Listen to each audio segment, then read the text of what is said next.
berkenaan dengan orang yang mengutamakan isteri lebih daripada ibu. Apa hukumnya?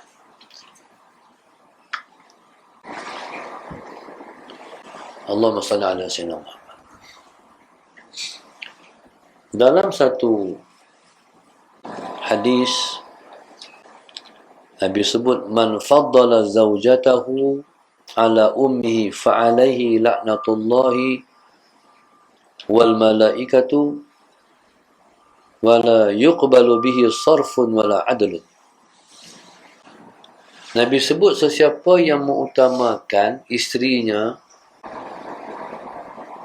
lebih daripada ibunya, fa'alaihi la'natullah wal malaikatu, maka kesan yang bakal diterima ialah dia mendapat laknat Allah dan juga laknat malaikat.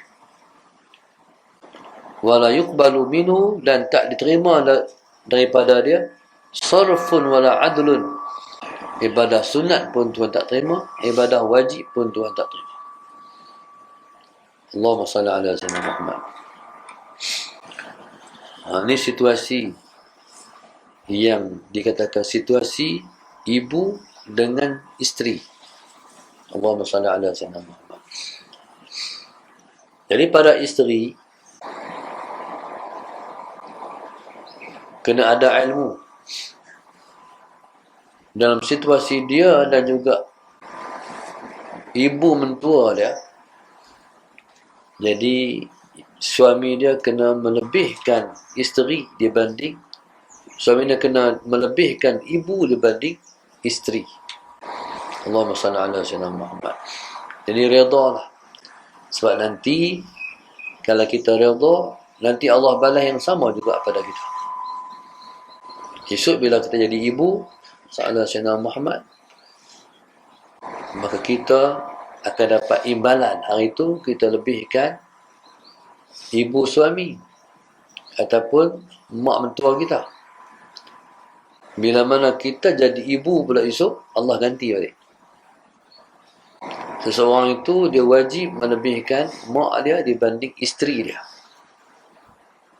Kalau dia lebihkan isterinya, maka kesannya ialah mendapat laknat Allah. La'natullahi wal malaikah, mendapat laknat Allah dan laknat para malaikat. Allahumma salli ala sayyidina Muhammad. Jadi kalau kita faham bahasa laknat ni takut. Kalau kena laknat tak jadi pada. Haru biru lah hidup, celaru lah kehidupan. Dia buat apa pun tak akan jadi apa. Orang ni hidup mendapat berkat dengan sebab mendapat rahmat daripada Allah, dengan sebab berbakti pada ibu. Allahumma salli ala sayyidina Muhammad. Akhir zaman ni kita duduk dalam situasi ibu-ibu yang anak-anak menerhaka pada dia. Kita pun pening hari ni. Ada anak-anak sallallahu alaihi wasallam Muhammad yang tak mau balik ziarah mak sebab mak tak cukup lagi 2 dos. Jadi macam tu pula sallallahu alaihi wasallam Muhammad. Jadi ni situasi-situasi yang kita tak pernah duga akan berlaku macam ni. Allahumma salli ala sayyidina Muhammad. Allahu Akbar. Kalau kita berbuat baik pada ibu kita, Nabi sebut, birru aba'akum tabirukum abna'ukum. Membuat baiklah kamu kepada aba'ukum, kepada ibu dan ayah kamu. Tabirukum abna'ukum, nanti akan berbuat baik pada kamu pula anak-anak kamu. Allahumma salli ala sayyidina Muhammad. Okey. Tetapi situasi ini kadang-kadang terpaksa kita kena melebihkan isteri daripada suami, melebihkan isteri daripada ibu kadang-kadang. Macam mana situasi itu? Kata Imam An-Nawawi rahimahullah ta'ala, in kana wala budda min tafdili zawjati fal afdalu an yukhfiyahu 'anil ummi. Kata Imam Nawawi, jika tak dapat tidak, kita kena melebihkan isteri di atas ibu. Fal afdalu, maka yang afdalnya an yukhfiyahu. Seorang suami itu dia kena menyembunyikan yang dia melebihkan isterinya itu daripada ibu. Jangan sampai kat mak. Pandai-pandai. Kalau sampai kat mak, maka jadilah anak itu derhaka. Allahumma salli ala sayyidina. Jadi kalau derhaka ni habis. Allahumma salli ala sayyidina Muhammad. Derhaka ni, Allahumma salli ala sayyidina Muhammad. Kata ulama, innama huwa amun ala sa'iri ma yukhalifu ghardal walidain min sa'iril mubahat. Ini saya catat makna derhaka.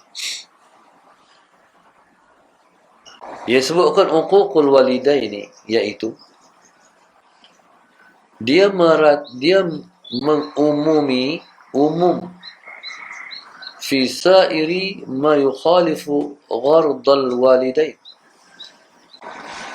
iaitu dia meratai ataupun mengumumi, Allahumma salli ala sayyidina, pada semua perkara yang bersalahan tujuan kedua ibu dan ayah.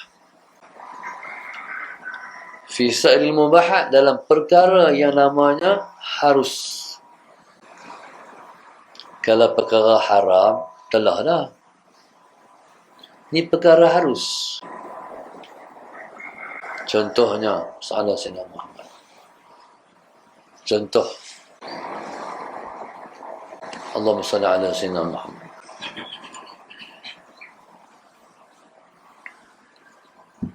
Benda harus. Apa benda harus? Makan, minum, tidur. Mak nak macam ni, kita buat macam ni. Derhaka lah. Allahumma salli ala Sayyidina Muhammad. Mana benda tu benda harus? Allahumma salli ala Sayyidina Muhammad. Contoh, kita kata nak beli apa-apa. Mak dia suruh dia beli hak ni, tapi dia tak mau ikut mak dia nak beli hak ni. Derhaka ni. Allahumma salli ala Sayyidina Muhammad. Hari ni dalam situasi yang ada ni, banyaklah anak-anak derhaka. Buat tak seperti mana yang mak ayah dah. Allahumma salli ala Sayyidina Muhammad. Lepas tu nak cover situasi ni, Allahumma salli ala Sayyidina Muhammad, mak ni kena mengampun anak banyak masa. Anak tak heran pun, dia buat kat mak dia, dia buat kat ayah dia. Ayah mak lah kena ampun. Kalau dia tu biar, derhaka lah anak nak sampai mati.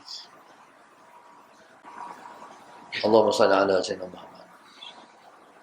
Tapi kalau ada situasi yang mak tak boleh ampun, macam mana pun tak boleh ampun, tak lepas nak ampun, berat sangat. Contohnya, mak berasa hati, terberotuh hati, nak kata maaf macam mana, nak kata ampun macam mana, sebab berasa di hati. Kalau situasi itu, Allahumma salli ala Sayyidina Muhammad, maka bahayalah si anak tu. Bahaya macam mana? Takut mati tak boleh mengucap 2 kalimah syahadah. Alhamdulillah. Maknanya mati luar pada Islam. Kalau tak boleh mengucap 2 kalimah syahadah, ataupun tak mati dalam bentuk mati yang baik. Allahumma salli ala Sayyidina Muhammad. Tu seorang sahabat Nabi tu, apa nama, yang tak boleh mengucap, apa nama, Al-Qabah. Dia bila mana dia mati, orang nak ajak dia mengucap tapi tak boleh, berat. Tak boleh. Ala Muhammad. Sampailah pengetahuan kepada Rasulullah. Nabi kata, pasal apa tak boleh mengucap? Allahumma salli ala Sayyidina Muhammad. Dia kata, dia ni mak dia berasa hati dengan dia. Allahumma salli ala Sayyidina Muhammad. Nabi pun panggil mak Alqamah. Lepas tu Nabi kata, hamba sehati dengan anak hang. Ya Rasulullah, tak boleh mengucap tu. Biar pergi ke dia. Mak aku tahu, mak biar pergi ke dia. Salah. Nabi kata, jangan, kesian kat dia. Aku tak boleh ampun dia. Aku berasa hati. Mak. Salah. Nabi kata, kalau macam tu, kita bakar Alqamah. Rasulullah nak bakar. Mak. Abang nak bakar. Jangan Rasulullah bakar-bakar pula. Itulah kena ampun dia. So nak bakar sungguh ke? Kalau dia tak mau, tak boleh mengucap mak dia tak ampun, kita bakar lah. Oh Rasulullah, saya ampun Rasulullah. Sana boleh mengucap asyhadu an la ilaha illallah Muhammadur Rasulullah. Mak kata langsung boleh. Apa khabaran? Boleh mengucap lah. Mak dia luluskan, mak dia ampun, boleh. Allahumma salli ala Sayyidina Muhammad. Pasal apa yang mak rasa hati? Mak dia main rumah. Assalamualaikum. Bagi salam. Dia ni duduk semayang. Duduk kira semayang. Allahu Akbar. Allahu Akbar. Mak dia kata, tak jawab. Aku bagi salam. Balik mak. Sampai hati. Sedangkan duduk semayang. Sebab itu, kita ni kalau kita semayang, sunat, mak ayah kita panggil, wajib jawab. Kecuali semayang fardu, tak boleh lah. Sekali tu, saya semayang sunat tasbih di rumah, di kampung. Dan pagi lah, dalam pukul 10. Semayang tasbih ni, tengoklah. Kadang-kadang 15 minit, kadang-kadang 20 minit, kadang tengah jam. Kalau kita mayang siang, Allahumma salli ala Sayyidina Muhammad. Kalau kita mayang siang, kita buat 4 rakaat. 1 salam. Kalau kita mayang malam, kita buat 4 rakaat, 2 salam. Allahumma salli ala Sayyidina Muhammad. Saya hari itu semayang sunat tasbih siang, pukul 10 pagi. Lebih kurang lah. Mayang tasbih dalam 20 minit lah main tasbih tu. Nak bagi salam lah. At-tahiyyatul mubarakatus salawatut thayyibatu lillah. Mak panggil. Bila mak panggil, antara dua, aku nak habis dah ni. Allah, aku macam mana aku nak buat ni? Kalau fil alamin innaka hamidun majid, boleh assalamualaikum warahmatullahi wabarakatuh. Ya mak. Tapi ni at-tahiyyatul mubarakatus salawatut thayyibatu lillah tak baca lagi. Berasa hati nak terus. Tapi rahmat Allah melambatkan saya. Ya mak, habis ayat. Faham tak? Ya mak, sebab mengaji ada ilmu. Tak boleh tak sahut panggilan ibu. Allahumma salli ala Sayyidina Muhammad.